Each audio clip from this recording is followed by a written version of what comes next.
Welcome to the Mobile Home Park Mastery Podcast, where you will learn how to identify, evaluate, negotiate, perform due diligence on, finance, turn around, and operate mobile home parks. And now, here is your host, the fifth largest mobile home park owner in the United States, Frank Rolfe. Over and over again, you hear the media narrative that mobile home park residents are trapped.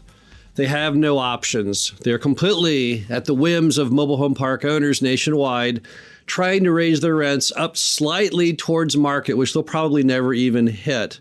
This is Frank Rolfe, the Mobile Home Park Mastery Podcast. I want to go over the issue is, are residents really trapped? Or is there yet another reason why they stay so long and are so stable in their living in mobile home parks?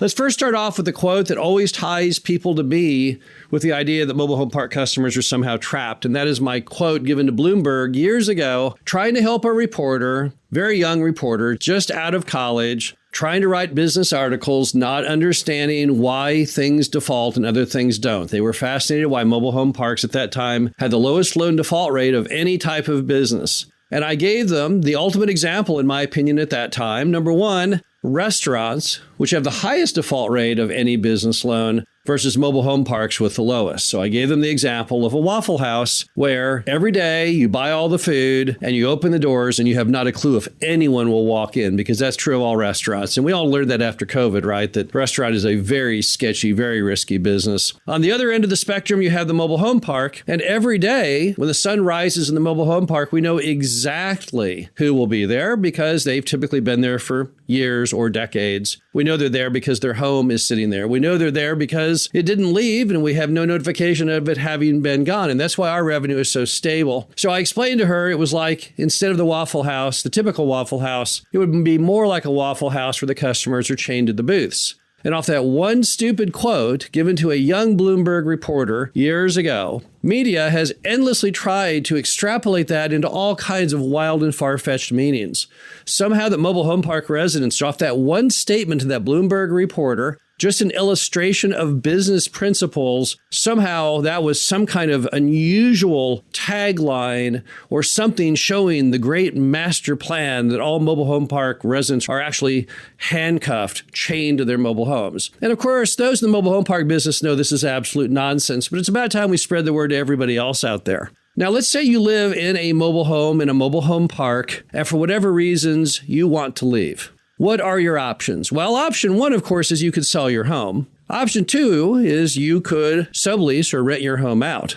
Option number three is you could abandon your home, but yet there's two other options. Option number four is you could sell your mobile home back to the owner of the park who would buy it because he doesn't want it to leave. And then option number five is you could have another park owner pay the cost of the move to move it from that park to one that you'd prefer to live in, which is called an organic move. That means the average mobile home park resident has 5 options. Now let's compare that to everyone living in a stick-built home or a condo. Let's see, what are their options? They could sell it, they could sublease it, they could abandon it, but they don't have the last two options. So basically, mobile home residents in mobile home parks have more options, are less trapped than anybody else in any other form of housing in America who has any ownership stake in it. So then why do they stay so long if they truly freely can move about? Then why does the average mobile home park resident live in that mobile home park for 14 years? That's what the industry claims is the norm. Is it true? I don't know. It looks right. If you talk to residents, many have been there sometimes for half a century since the park was built, others for a decade or two. It certainly looks like they've been there a long time. So then why do they live there? If they're not truly chained to the booth, if they're not truly handcuffed, then what possible reason would you have to live in a mobile home park, right? That's what the media would say. Well, let's just look at that for a moment. Let's first start off with a reality check on housing in America today. The average apartment rent in 2021 was $1,600 a month, actually slightly higher than that. Can't remember the exact number. I just know it's 1,600 and something. And the average stick-built home in the United States that sells for over $300,000. Now, let's assume that you are a working family or a retired person trying to live affordably, Do either of those options technically work? And the answer, of course, is no. That's a ludicrous concept. So then where can they live affordably? Well, affordably, they could live in a really, really horrible apartment, or they could live in a nice mobile home park, because the average lot rent in a mobile home park in America is $280 a month. And that really horrible apartment that you would never even consider getting out of your car in front of, well, that thing is still probably about $800 a month. But yet there's another reason. Mobile home parks really offer an amazing quality of life, and here's why. No one knocking on your walls and ceilings. The ability to park in front of your home, having your own yard, having home ownership, and having very, very stable neighbors. These are things that apartments can never offer, never provide. So what does it mean? It means people really prefer our product. They're not trapped. They're there because they love the product. They love the quality of life that it has. They certainly love the price. So when you talk about people living in mobile home parks simply because they have to, only someone who's very ignorant on the realities of life could make such a statement. Only someone that has never, ever been in a mobile home park. A reporter interviewed me recently, and then he reveals during the interview that his relative lives in a mobile home park. And I said, well, gosh, then I guess, are they somehow trapped? Oh, no. They have the ability to live anywhere. They're retired. Well, then why do they live in the mobile home park? Oh, well, it's a different kind of park. I bet if we went out there with a camera and took some photos, it would look just like probably every other mobile home park in the world. So no, the problem is that everyone knows better, but people just like making and portraying mobile home park owners as being evil. Isn't that fun? Let's make every mobile home park owner in America evil. Let's make every landlord evil. That's kind of what's been going on with the Biden administration. As far as landlords are concerned, I look no further than the CDC evictions moratorium, which he extended even after the Supreme Court said, no, you can't do it. And he did it anyway. And then they came in and they shot it down. That's because our nation loves right now in this moment in American history, the political narrative that people who own property are evil and those who don't own property are the good guys. I instead would throw out the other alternative ending, that the good guys are the people who own the property and provide those living options. Case in point, when you look across America and all the options people have to live in, nobody even approximates our cost, our quality of product. Nobody does. Not a single soul. So therefore, mobile home park owners on that one fact alone should get accolades, slapped on the back, patted on the back. Good job.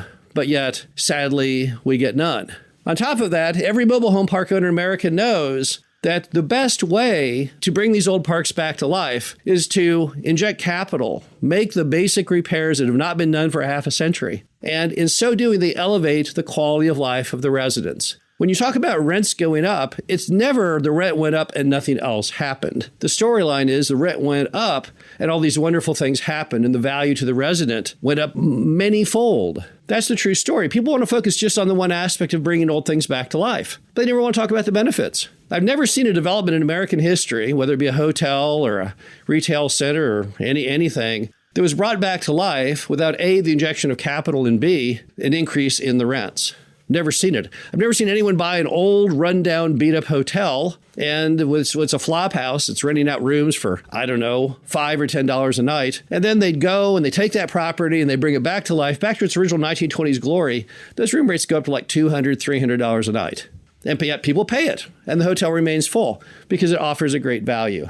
The bottom line to it all is what really keeps people in mobile home parks for super long tenancies is not because they're trapped, not because they're chained or handcuffed, not because there's any blockades from them having to live there. It's for the simple fact that they love it. They like it. There was a journalist years ago named Gary Rivlin at the New York Times. He had the bravery to go and live in one of our mobile home parks out in Pontoon Beach, Illinois. He went around that mobile home park, living there for a week, talking to everyone, and then he wrote a very glowing article, and he did so because he could not find one unhappy resident in the park, and that really bugged him because since we'd purchased the property, the rents had nearly doubled over all those many years. How is it possible, you might say, that you could have double the rents and still universal consumer happiness? That's because even with the rents increased, it was still a phenomenal value.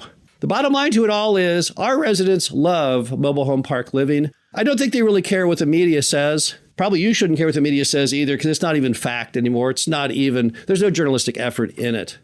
But it's about time that mobile home park owners stand up when people throw out this stupid, ridiculous narrative that our customers are trapped and say, no, they're not. They've got at least 2 additional ways, if they are unhappy, to move to somewhere else, which no one in a home or a condo shares. This is Frank Roth, the Mobile Home Park Mastery Podcast. Hope you enjoyed this. Talk to you again soon. Thank you for listening to the Mobile Home Park Mastery Podcast. Be sure to visit us at mhpmastery.com to subscribe to the show, read our show transcriptions, and access all of our great information on mobile home park investing.